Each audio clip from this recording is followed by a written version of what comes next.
माँ दुर्गा म्यूजिक आ गया, मिथिलांचल में छा गया।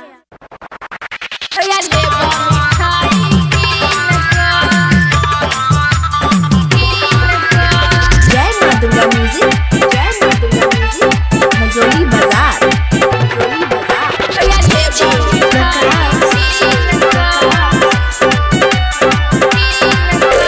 चरगल सावन है बहिन तोरा ला रखने छी सारी हम कीन। चरगल सावन है बहिन तोरा ला रखने छी सारी हम कीन। जहन जहन कहबे सारी कीन देबौ खगड़िया में। जहन जहन कहबे सारी कीन देबौ खगड़िया में।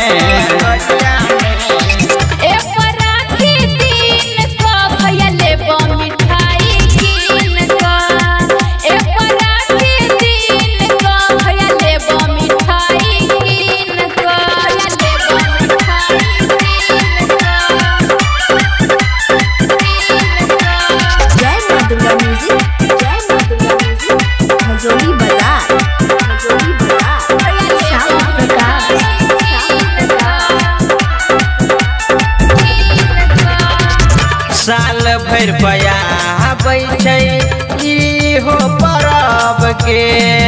ससुरा से नहिरा बहिन आबै छै सबके।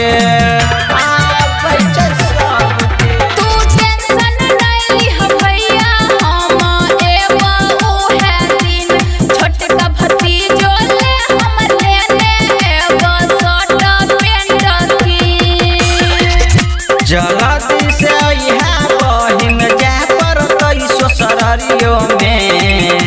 जल्दी से यहाँ बहिन जाए पड़तै ससुरारियो में।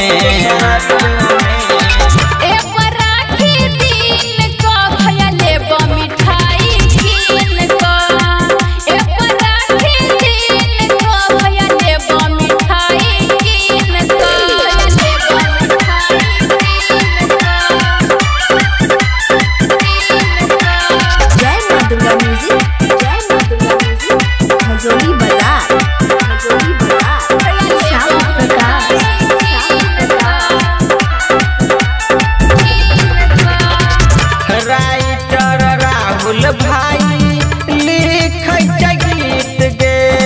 भाई बहिन के रिश्ता कते छै नीक गे, कते छै नीक गे।